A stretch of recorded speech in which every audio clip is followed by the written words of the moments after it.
Hi friends, అందరూ ఎలా ఉన్నారు? కామారెడ్డి జిల్లాలోని లింగంపేట మండలం జక్సాని నాగన్న బావి మెట్ల బావి గురించి పూర్తి చరిత్ర తెలుసుకోవడానికి మనము ఇప్పుడే వచ్చాము. ఈ బావి చుట్టూ తిరుగుతూ ఒక 2 నిమిషాలు ఈ చరిత్ర తెలుసుకుందాం. చరిత్రకారుల ప్రకారం ఈ మెట్ల బావి సుమారు 500 సంవత్సరాల క్రితం అంటే 18వ శతాబ్దంలో నిర్మించబడింది.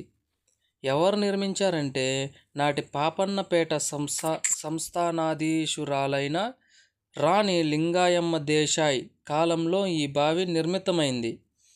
ఆ రాణి పేరిటనే ఆ గ్రామానికి లింగంపేట అనే పేరు కూడా వచ్చింది.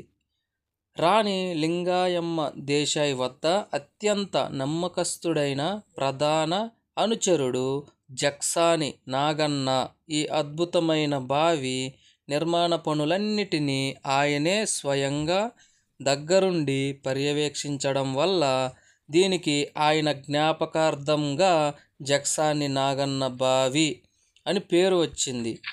ఆ రోజుల్లో స్థానిక ప్రజల తాగునీటి అవసరతలను అలాగే చుట్టుపక్కల పొలాల సాగునీటి అవసరతలను తీర్చడం కోసం ఈ భారీ దిగుడు బావిని తవ్వించారు. రాతి కట్టడం ఈ బావిని పూర్తిగా ఎలాంటి సిమెంట్ వాడకుండా కేవలం అద్భుతమైన రాళ్ళు శిలలతో నిర్మించారు. ఉపరితలం నుండి కిందికి ప్రతి 20 అడుగులకు ఒక అంతస్తు చొప్పున మొత్తం 5 అంతస్తులుగా దీన్ని డిజైన్ చేశారు. 100 అడుగుల లోతు ఈ మెట్ల బావి దాదాపు 100 అడుగుల లోతు కలిగి ఉండి తెలంగాణలోనే అత్యంత పెద్ద మెట్ల బావుల్లో ఒకటిగా నిలిచింది. బావిలోకి దిగడానికి 4 వైపులా ఒకే రకమైన శైలితో అద్భుతమైన మెట్లను ఏర్పాటు చేశారు. ఇందులో ప్రధాన ప్రవేశ మార్గం పడమర వైపు దిశలో ఉంటుంది. చూడండి ఎంత బాగా కట్టారో. ఇంకా చాలా చరిత్ర ఉంది, తెలుసుకుంటూ చూద్దాం. అదేవిధంగా ఇది ఫస్ట్ దారి కిందికి వెళ్ళడానికి. ఇంకొంచెం ముందుకు వెళ్తే ఇక్కడ రెండో దారి కిందికి దిగడానికి. ఇదొక దారి, రెండో దారి. అదేవిధంగా ఇది మూడో దారి.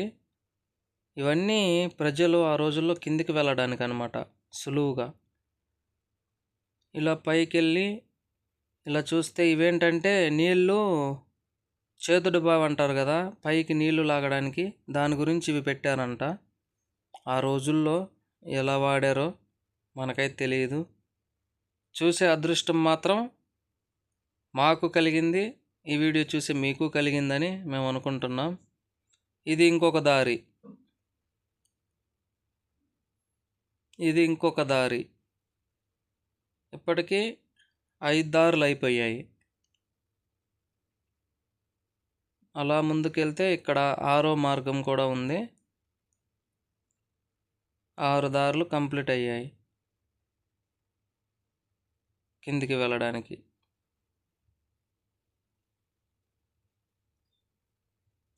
అలా పైకి వెళ్తే అద్భుతంగా వ్యూ ఉంది, చూడండి. ఫుల్గా ఉండేయంట వాటరు ఆ రోజుల్లో.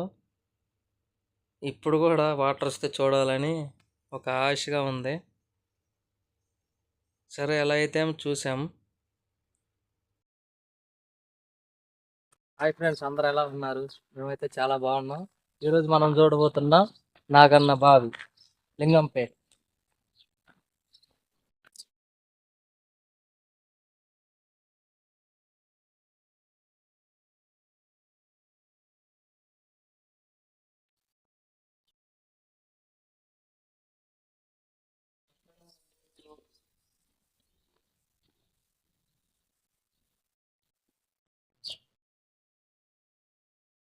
శిల్పకళ ఎలా ఉందంటే అసలు ఎలా కట్టారంటే అర్థం కాదు.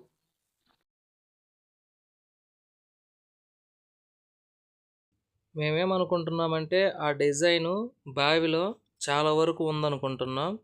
కానీ రాను రాను ఆ డిజైన్ చాలా పోయిందేమో అని మేము అనుకుంటున్నాం. ఇంకా డిజైన్ మొత్తం ఉంటే వా ఇంకా బాగుండు. అదేవిధంగా ఇలా చూస్తే ఆర్చులతో కట్టారు, మొత్తం ఆర్చులే. ఇగో బావి చూడండి. అదేవిధంగా ఈ బావి కేవలం నీటి కోసమే మాత్రం కాదండి, బావి లోపల అంతస్తులతో నిర్మించిన రాతి వరండాలు, అవన్నీ వరండాలే.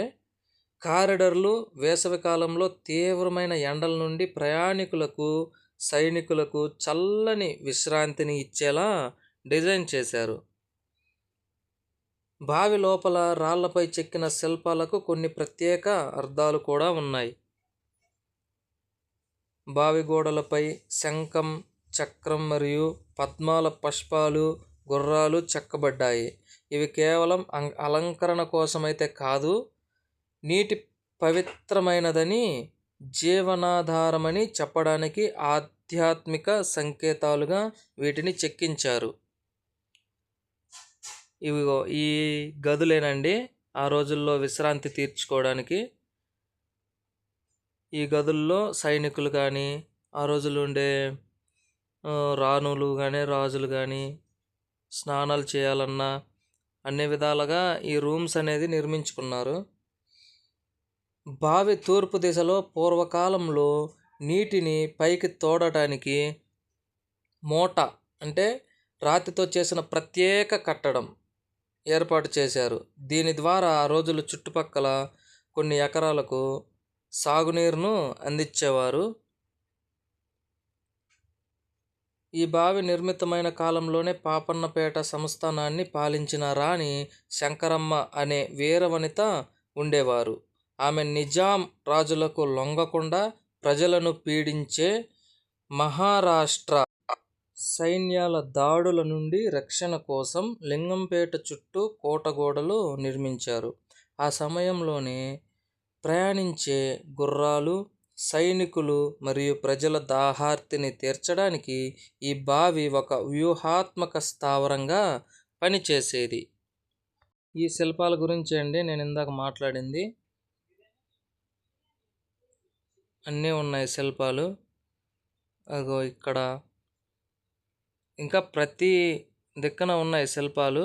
ఇంకా చాలా పోయాయి అనుకుంటున్నాం, లేవు, కొన్ని రూమ్లలోనే ఉన్నాయి. బావి ప్రత్యేకత ఏంటి అంటే 8 వైపులా మెట్లు. ఈ బావికి కేవలం 4 వైపులే కాకుండా లోపలికి వెళ్ళే కొద్దీ ప్రజలు సులువుగా దిగడానికి, రావడానికి వీలుగా మొత్తం 8 వైపుల నుండి మెట్లు కట్టడాలు నిర్మించారు. మీకు కనిపిస్తున్నాయి చూడండి, అవన్నీ మెట్లే, దిగడానికి కానీ ఎక్కడానికి కానీ సులువుగా ఉండడానికి. ఏనుగులు, గుర్రాల కోసం ప్రత్యేక మార్గం కూడా పడమటి దిశలో ఉంది. విశాలమైన దారి ఉంది. ఆ దారిని కూడా మీరు చూశారు స్టార్టింగ్లో మేము దిగేటప్పుడు, అదే దారి. ఆ గుర్రాలు కానీ, ఏనుగులు కానీ, ఇంకా ఆ రోజుల్లో ఏమన్నా పశువులు దాహం తీర్చుకునేలా ప్రవేశ మార్గాన్ని అంత విశాలంగా డిజైన్ చేశారు. ఈ 5 అంతస్తుల మెట్ల బావిలో ప్రతి అంతస్తులోనూ ఇరువైపులా ప్రత్యేకమైన రాతి గదులు ఉన్నాయి. అవే మేము ఇందాక చెప్పినట్టుగా సైనికులు విశ్రాంతి తీర్చుకోవడానికే కాకుండా మహిళలు బావిలో స్నానం చేసిన తర్వాత బట్టలు మార్చుకోవడానికి కూడా ఆ రోజుల్లో వీటిని సౌకర్యంగా నిర్మించారు. కాలం ముగిసిన తర్వాత కూడా ఈ బావిని నిర్లక్ష్యం చేయకుండా స్థానిక పాలకులు, ప్రముఖులు ఎంతో భద్రంగా చూసుకుంటున్నారు. మొదట్లో ఈ బావిని అటుకల భీమయ్య అనే స్థానిక ప్రముఖుడు పర్యవేక్షించి నిర్వహణ బాధ్యతలు చూసుకుంటూ ఉన్నారు. అదే తర్వాత కాలంలో బాబు రావు పటేల్ అనే మరొక ప్రముఖుడు ఈ బావిని మరమ్మతులు చేయిస్తూ ఎంతో కాలం కాపాడారు. వీరి వల్లనే వందల ఏళ్ళైన ఈ కట్టడం చెక్కు చెదరకుండా నిలిచింది. పాపన్నపేట సంస్థాన పాలకుల్లో అత్యంత వీరవనిత, యుద్ధ విద్యలో నిపుణురాలైన రాణి శంకరమ్మ కాలంలో ఈ ప్రాంతం మరింత పటిష్టమైంది. రాణి రుద్రమదేవిలాగే ఈమె కూడా నిజాం సరిహద్దులపై దండెత్తి వచ్చే క్రూరమైన మహారాష్ట్ర సైన్యాలను ఎన్నోసార్లు ఒంటరిగా ఎదిరించి ఓడించింది. ఆమె వీరత్వానికి మెచ్చి నిజాం సుల్తాన్ ఆమెకు రాయబాగిన్ ఆడసింహం అనే బిరుదు ఇచ్చారు. ఆమె కాలంలోనే ఈ నాగన్న బావి చుట్టుపక్కల వ్యవసాయాన్ని మరింత విస్తరింపజేసి పెద్ద పెద్ద కాలువలు, చెరువులను కూడా అనుసంధానించారు. అదండి, తెలుసుకున్నంత వరకు నేను మీకు వివరంగా చరిత్ర చెప్పాను. ఇక బావి గురించి అంతా మీకు తెలిసే ఉంటుంది. మేము కూడా చూస్తూ ఉన్నాం బావిని. మాకు బాగా నచ్చింది ఏంటంటే ఆ కట్టడం, ఆ గ్రనేట్, ఆ రాయి ఎలా కట్టారంటే ఈ దారే పశువులు కానీ గుర్రాలు కానీ పడమర వైపు నుంచి కిందికి దిగి నీళ్లు తాగడానికి వీలుగా, మా తమ్ముడు ఎక్కుతున్నాడు కదా, అట్నుంచి వీలుగా ఉండేటట్టు నిర్మించారు. అలా కిందికి దిగుతాయి అన్నమాట. ఈ నుంచి చూడండి ఎంత బాగుందో. ఆ రోజుల్లో అంత టెక్నాలజీ లేని రోజుల్లో ఆ విధంగా కట్టారంటే ఈ రోజుల్లో వాళ్ళు సరిపోరండి. ఆ రోజుల్లో వాళ్ళతో అసలు పోల్చుకోలేము. ఆ డిజైన్ మొత్తం కానీ ఉంటే ఇంకా ఎలా ఉండదో ఊహించండి ఒక్కసారి. ఆ కొంచెం డిజైన్ మాత్రమే మిగిలింది. ఈ బావి మొత్తంలో మేము మొత్తం చూసాము. ఆ కొంచెం డిజైన్ మాత్రం, మరి ఆ కొంచెం ఎందుకుందో అర్థం కాల, మొత్తం పోయింది. ఇంకా ఎక్కడెక్కడ ఉండొచ్చు. ఆ ఏనుగులు ఉన్నాయి అక్కడ, రకరకాలుగా కట్టారు. మా తమ్ముడు నేను కొన్ని ఫొటోస్ కూడా దిగాము ఇక్కడ. ఇక అలాగే పైనుంచి ఒక వ్యూ తెద్దామని, ఫోటో తెద్దామని వచ్చాము. ఆ గదులు, ఆర్చ్లు, ఆడ కనిపించే రెండిటి నుంచే నీళ్లు పైనకి చేదేవాళ్ళు. చాలా అంటే చాలా అద్భుతంగా నిర్మించారు. లింగంపేట ఊరు ఎవరన్నా చూడాలనుకునే వాళ్ళు మన వీడియోస్లో ఉన్నాయి. ఒక వీడియో ఫస్ట్ తీసాము, ఆ ఊరు కూడా చూపించాము. అప్పట్లో ఈ బావి ఉందని మాకు తెలియదు, తర్వాత తెలుసుకొని వచ్చాము. అలాగే మన ఛానల్ సబ్స్క్రైబ్ చేసుకోమని కోరుకుంటున్నాం. బాయ్.